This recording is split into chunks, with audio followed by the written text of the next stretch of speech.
último final de semana, a Adriane Galisteu, ela revelou aos fãs que ela teve que passar por uma cirurgia de emergência para a retirada de um cálculo renal, que por estar impedindo o fluxo normal da urina, ele contribuiu com o surgimento de uma infecção urinária alta. A presença de pedra nos rins é considerada comum em adultos, mas ela pode ser prevenida com cuidados simples. E para que a gente entenda mais sobre esse assunto, nós convidamos o Dr. Bruno Benigno, que é urologista e oncologista, para essa nossa pauta médica. Seja bem-vindo, doutor. Pamela, muito obrigado mais uma vez estar aqui com vocês para falar de um tema, um dos mais frequentes aí na urologia, atingindo tanto homens quanto mulheres. Então, e é um assunto que ficou em alta devido a esse problema que a Adriane Galisteu enfrentou e que ela descreveu como grave. Na questão que ela enfrentou, ela fala sobre pedra nos rins, que é o cálculo renal, e ela fala também sobre uma infecção urinária alta. O que foi que aconteceu com ela, para que a gente entenda como que a infecção urinária está relacionada com o cálculo renal? É interessante, né? O caso, obviamente, da Adriane em questão, eu não tenho acesso às informações, mas baseado nessas informações fornecidas, né, pelo que é público, a gente pode presumir que houve, em algum momento, um entupimento do sistema de drenagem de urina do rim até a bexiga. Esse sistema ele tem que ser muito fluido. Então, o sangue é filtrado, a urina é produzida e praticamente pela gravidade essa urina tem que chegar até a bexiga. Quando há uma obstrução, e geralmente essa obstrução ela pode ser causada por uma pedra, né, conhecido por nós médicos como cálculo renal, esse fluxo pode represar a urina lá no rim. E as bactérias podem aproveitar esse represamento e causar o que a gente chama de infecção urinária alta. Ela é diferente da infecção urinária baixa, que é a cistite, que todo mundo conhece, né? Nesse caso, aqui a gente está mostrando um pouco do tratamento, né, de como é feita a implosão de um cálculo. Mas antes dessa etapa de implosão de um cálculo, é preciso primeiro identificar a altura da infecção. As infecções urinárias altas, elas são mais preocupantes. Por quê? Porque elas estão muito próximas do rim. E o rim é um órgão extremamente vascularizado, como vocês podem ver aqui nessas imagens. Então, é muito próximo dos vasos sanguíneos. Então, a bactéria também pode cair na circulação sanguínea com maior facilidade. E é por essa razão que é um quadro muito grave, muito importante. Então, existe uma relação. Uma pessoa que tem cálculo renal, ela pode ter mais chances de ter também uma infecção urinária e vice-versa? Exatamente. Agora, é importante a gente balizar algumas coisas a respeito do cálculo renal. Aproximadamente 8 a 10% da população brasileira sofre com cálculos renais e boa parte dessas pessoas não sabem que tem o cálculo renal, a pedra, né?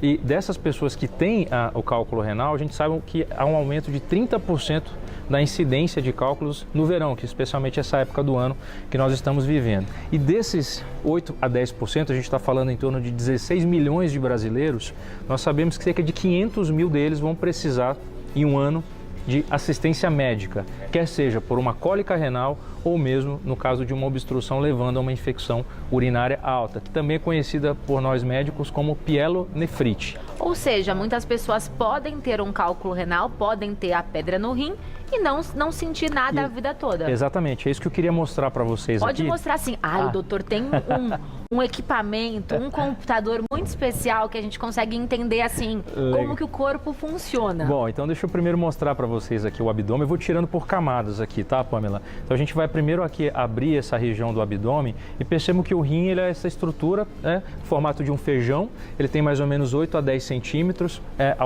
aos pares, né? São o rim direito e o rim esquerdo.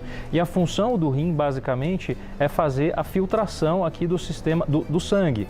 Então o nosso sangue, ele vem lá do coração e ele entra aqui nessa parte cinza do rim, que eu vou tirar aqui da frente para vocês. Eu vou abrindo o rim para que vocês possam entender as camadas. Então, uma vez que a gente abre o rim, nós encontramos essa camadinha de gordura que faz a proteção dos vasos sanguíneos. Conforme o sangue vai entrando no rim, esses vasos eles vão se ramificando, até eles ficarem mais finos do que um fio de cabelo. E aí que eles podem ser, esse sangue pode ser filtrado.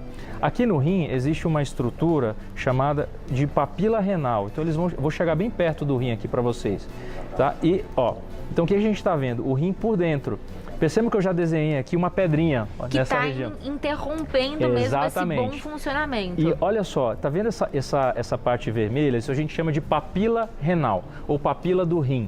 Parece um saleiro. Parece mesmo. Né? E na pontinha dessa papila renal a gente consegue ver os poros, que é por onde brota a urina. Então a urina sai por esses poros e desce pelo canal. Lembra, o sangue entra, passa pelos filtros e ele sai. Então, entra sangue, sai sangue. Só que nesse processo é como se a gente, entre aspas, né, espremesse, filtrasse o sangue, as impurezas. Isso é o que a gente chama de urina. A urina nada mais é do que o produto, a sujeira do sangue. E nesse caso, quando nós temos um cálculo renal, uma pedra, entope, essa urina não consegue descer. Exatamente. Agora perceba, essa pedra ela está entupindo esse canal aqui, a drenagem.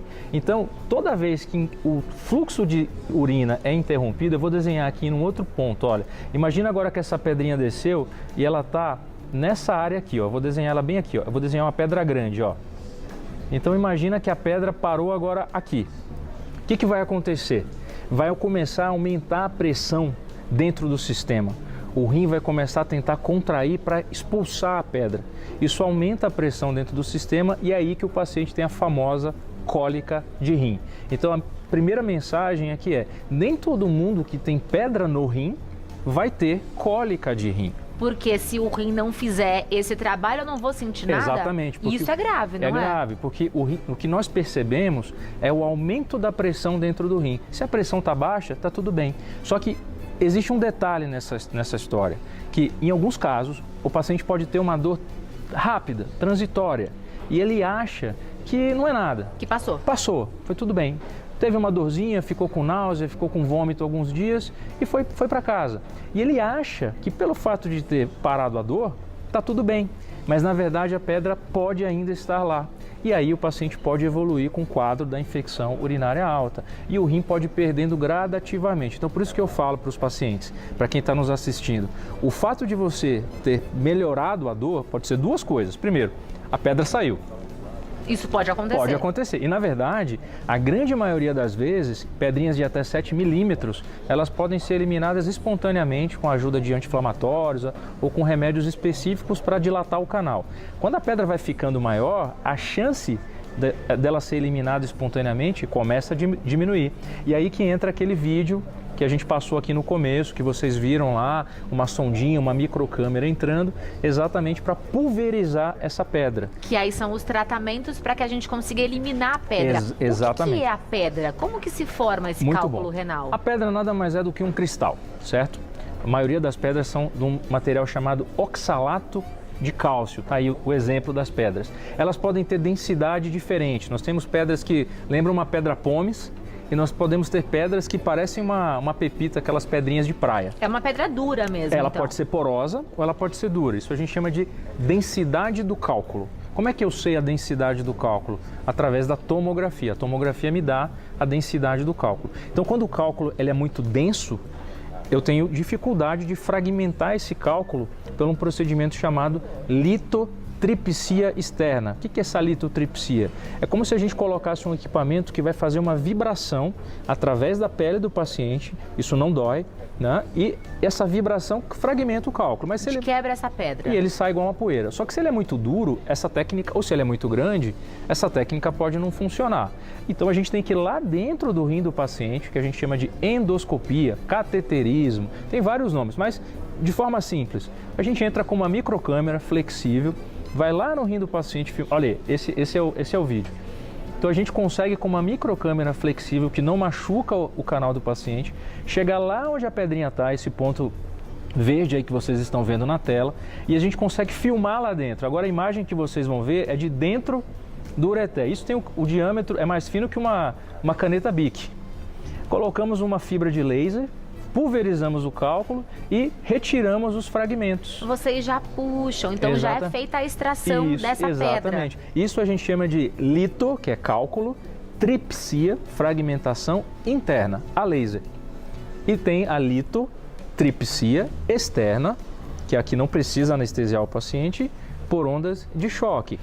E o cálculo renal, ele se forma por fator hereditário, por alimentação, por falta de água, que muito se fala. Quais são os motivos? Olha, você já pode ser médica, viu, Paula? Já eu tô no caminho certo? Você está contratada já para orientar meus pacientes, viu? Porque exatamente isso que você comentou. Existe o componente genético. A gente sabe que uma pessoa que tem um histórico de pai, mãe ou irmão tem 50% mais chance de ter pedras nos rins. A gente não sabe explicar se isso está relacionado simplesmente a uma questão genética ou se é algum hábito alimentar daquela família. Às vezes aquele indivíduo vem de um núcleo familiar que consome muito sódio, que consome muito alimento processado, embutido, que bebe pouca água. Então, às vezes ele pode ter uma cultura alimentar que favorece também o desenvolvimento de cálculo. E o terceiro ponto é pouca água. Eu gosto de dar um exemplo para quem estiver assistindo aí, as crianças que estiverem assistindo, para o exemplo na química da escola. Pega lá um copinho de água americano, coloca aquele bicarbonato de cálcio, parece um leite, né? Uhum. Então você mistura, vai ficar igual um leite branco. E no mesmo copo, começa a colocar sal de cozinha no copinho. Você vai ver que conforme você vai colocando o sal de cozinha, chega uma hora que o sal, ele se liga na água, ele satura a água toda. E aí você vai ver o bicarbonato de cálcio, que estava diluído, todo no fundo do copo. Por que acontece isso? Porque o sódio, o sal, ele gruda na água, ele ocupa toda a água. É por isso que a gente vai no mar, a gente nunca vê pedra de sal no oceano. Não. Por que não existe pedra de sal no oceano? Porque o sódio é muito solúvel. E por que a gente vê cascalho na praia? Porque pedra, porque precipita. Tem tanto sal na água, nesse caso, que a pedra, que a rocha precipita. No rim acontece a mesma coisa. Então, se um indivíduo bebe pouca água, é como se o copinho dele já fosse pequeno. E se ele bebe bastante água, essa pedra não consegue se formar? Não consegue se formar. Porém, existem algumas situações que o indivíduo aumenta a eliminação de cálcio na urina. Por exemplo, existe uma glândula no pescoço que chama paratireoide. Todo mundo conhece a tireoide. Uma glândula no pescoço que regula o cálcio. Outra pessoa que está tendo um consumo muito grande de proteína, essa pessoa vai ter uma urina mais ácida. Uma pessoa que tem problema de ácido úrico, come muito feijão, grão de bico, e ela já tem problema de ácido úrico. Uma pessoa que ingere muitas castanhas sem um controle, que come mais de 2,5 gramas de sal por dia. Então, essa pessoa vai ter uma chance de formar uma pedra de rim muito grande. Aqui na prevenção, nós temos também evitar o uso excessivo de analgésicos. O que os analgésicos fazem? Bom, os analgésicos, na verdade, eles não causam diretamente a pedra. Só que uma pessoa que usa um analgésico de forma crônica, por exemplo, mais de 3 meses consecutivos, ele começa a ter um dano, um problema na filtração do rim. E aí ele vai ter 2 problemas. A urina dele tende a ficar mais ácida e ele vai ter uma capacidade de filtração cada vez menor, que é o que a gente chama de insuficiência renal. E a insuficiência renal, ela não acontece do dia para a noite. Ela vai acontecendo aos poucos. Então, o uso crônico de anti-inflamatórios pode aumentar, mas ele não é um causador de pedras, ele é um dos fatores. E é verdade que a insuficiência renal a gente não consegue reverter? A gente consegue apenas estacionar? Caso a pessoa perca 50% do funcionamento de um rim, não há reversão? Há somente uma parada para que não evolua ainda mais. Exato, exceto em recém-nascidos, em crianças que ainda estão na fase de desenvolvimento até os 3 anos de idade.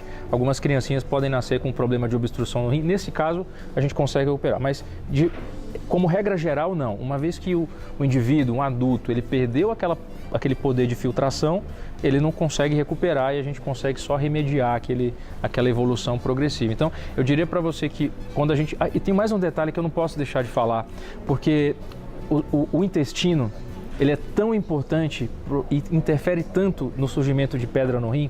Vou explicar para você. Imagina uma pessoa que fez uma cirurgia bariátrica, perdeu 20 quilos, 30 quilos. Essa pessoa, ela vai passar por um processo de emagrecimento e o intestino dela vai passar por uma nova adaptação. Essa pessoa também tem mais risco de ter cálculo renal. Uma pessoa que tem um intestino muito constipado, tem pessoas que ficam 3, 4, 5 dias sem conseguir ir no banheiro. Elas absorvem mais uma substância que chama oxalato. E o oxalato se liga no cálcio, lá no rim. E aí forma o oxalato de cálcio.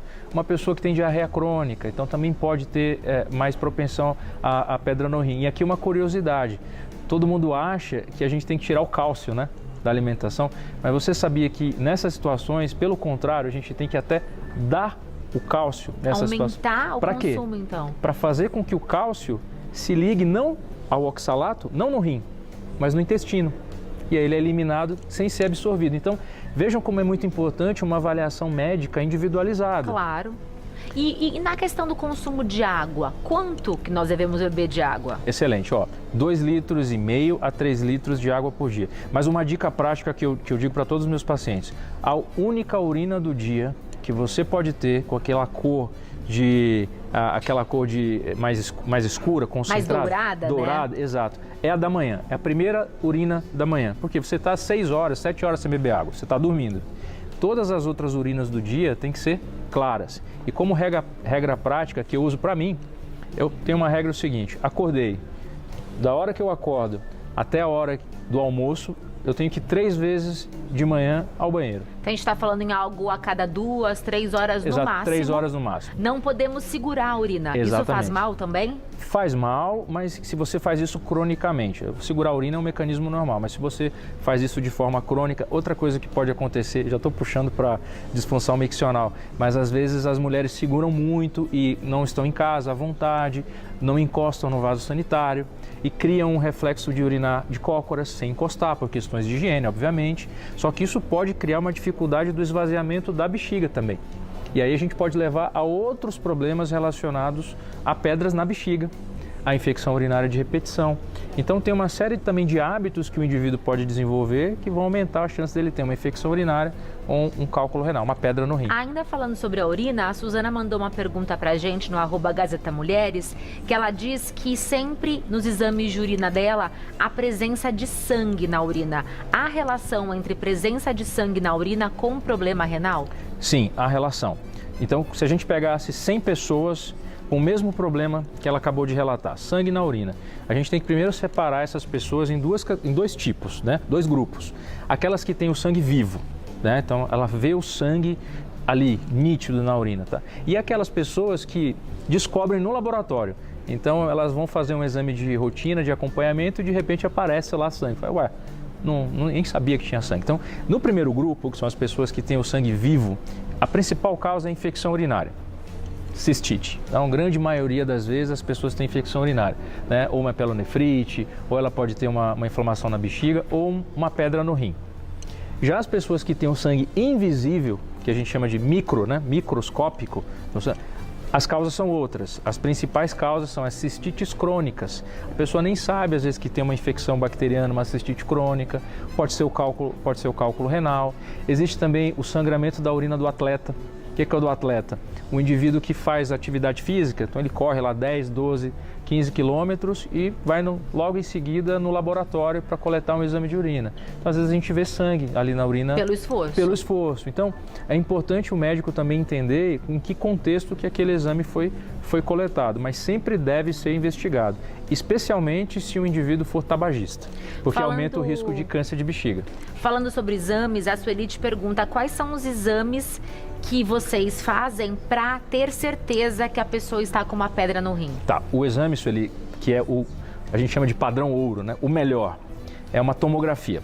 Tá? Esse é o melhor. Só que, bom, tomografia é um exame que não é rápido, não está disponível e é um exame mais caro. Então a gente faz exames de rastreamentos, que são rápidos, fáceis e baratos de fazer, que é o ultrassom. Então o ultrassom ele já dá uma bela ideia se uma pessoa tem ou não pedra no rim. Acontece que se a pedrinha no rim tem menos que 6 milímetros, a gente pode passar o ultrassom e não enxergar. Então é o que a gente chama de falso negativo.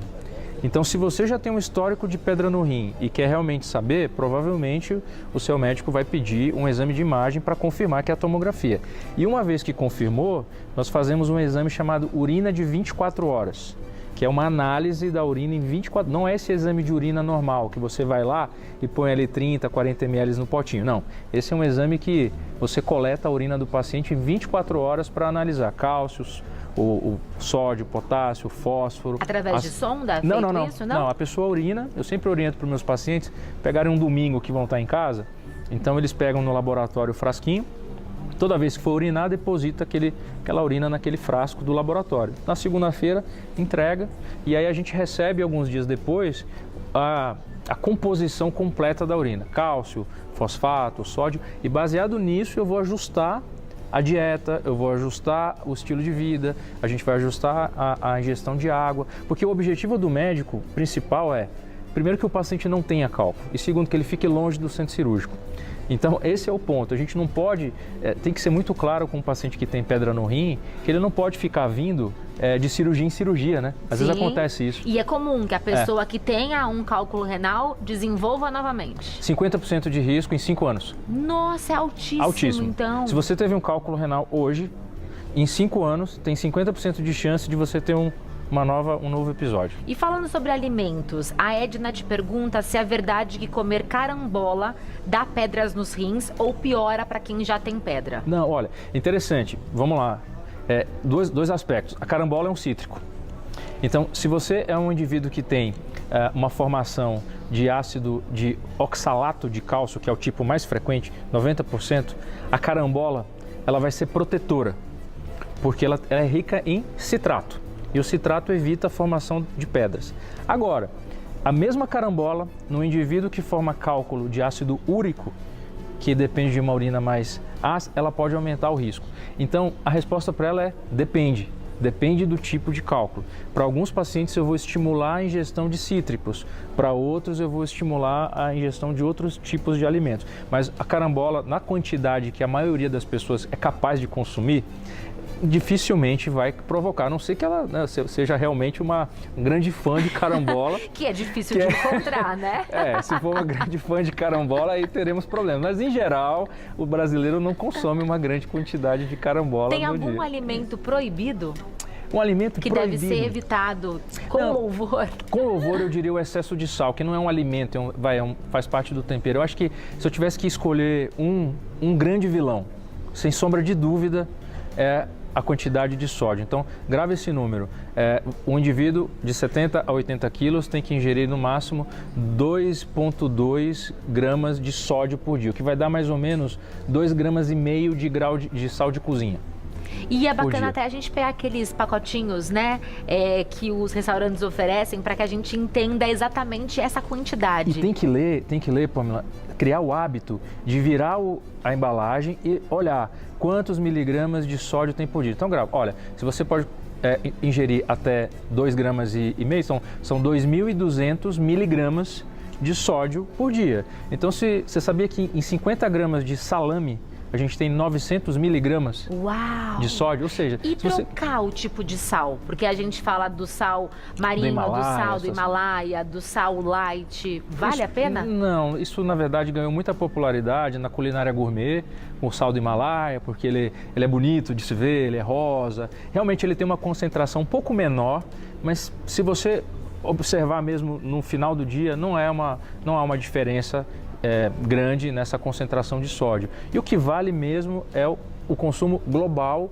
diário de sódio. Mas sim, o sal do Himalaia tem um pouco menos, mas não tem nada cientificamente comprovado que o sal do Himalaia, de fato, o importante é controlar o sal. Controlar a quantidade. A Kelly te pergunta se existe algum chá caseiro que realmente ajuda na infecção urinária ou é mito que chás ajudam e eu já estendo também ao cálculo renal. Agora eu vou ser cancelado, né? Ixi, agora a resposta é não. Não, vamos lá. O chá mais consumido é o chá de quebra-pedras. Isso a gente tem, toda semana a gente recebe perguntas sobre isso. Então eu libero meus pacientes para tomar os chás, desde que você saiba, porque o chá, no final das contas, 80% é água, certo? Então, no final do dia, você fica feliz que está tendo consumo de água. Eu fico feliz. Agora, não existe nenhum composto químico dentro desses chás que a gente comprovadamente ateste que eles vão dissolver cálculos. Isso é o que a ciência fala e o que a gente vê na prática. Então, meu alerta para quem tem hábito de consumir chás é, primeiro, procedência. Você precisa saber o que tem, quem que é o fabricante, o que está escrito no rótulo. Às vezes no chá, você não sabe, pode vir um fungo, pode vir palha, pode vir capim, pode vir um monte de coisa. Então, o chá você pode consumir, mas sempre de um fabricante confiável, de uma empresa que você tenha esse selo, digamos aí, de garantias. Então, não tem problema não. Tá tudo certo. Vou tentar ficar em cima do muro aqui, senão... A Rosa te pergunta sobre semente do tomate. Ela causa pedra? Não, a semente do tomate, ela é rica em o licopeno. Ela ganhou muita popularidade por conta do câncer de próstata, mas ela não causa pedra, não tem problema nenhum. O que acontece é que essa questão do tomate, ela está muito associada ao sal. Geralmente, as pessoas que consomem muito tomate, em geral, não é uma regra, elas acabam temperando bastante o tomate com muito sal. Então, é o que a gente chama na estatística de fator de risco associativo, né? É como você dizer, pessoas que tomam café têm mais risco de ter câncer de pulmão. O café causa câncer de pulmão. Na verdade, não é isso. Pessoas que tomam café tendem a fumar mais do que os que não tomam. Então, é a associação. É o que a gente chama de... Não tem nexo de causalidade, mas tem um nexo que a gente chama de associativo. Então, é mais por isso. Essa pauta é muito importante porque falando em valores, em números, tanto a pedra no rim quanto infecção urinária acomete mais as mulheres. Sim. Acomete mais as mulheres, especialmente a infecção urinária. Não sei se temos tempo para mostrar, mas eu queria só mostrar aqui para vocês o porquê que as mulheres têm mais infecção urinária do que os homens. Vamos encerrar com essa imagem, diretora, que é bem interessante para que a gente entenda por que isso acontece. Ó, isso aqui é muito interessante. Quando a gente olha o sistema genital, aqui o masculino, né? Então a gente percebe aqui a região, o pênis, a uretra peniana, ela é mais longa, ela é comprida, e aqui está a bexiga, certo? Tem uma então, distância. O trajeto que a bactéria tem que fazer para percorrer da entrada do pênis até a bexiga é muito maior do que quando a gente olha para a uretra feminina. Então vejam aqui a gente está vendo o útero, a bexiga e aqui embaixo a uretra. Percebam que a uretra da mulher ela é mais curta, tem 6 centímetros, reta e tem um trajeto menor. Então é por isso que em geral as mulheres têm mais risco de infecção urinária. Tem outros fatores de risco também, a questão das mulheres na menopausa, e tem outras... A gente pode... E a porcentagem é bem maior, não é? A gente está falando de, a cada 10 indivíduos, 7 são mulheres e 3 são homens. E geralmente a infecção urinária no homem está associada ao problema da próstata e não da uretra.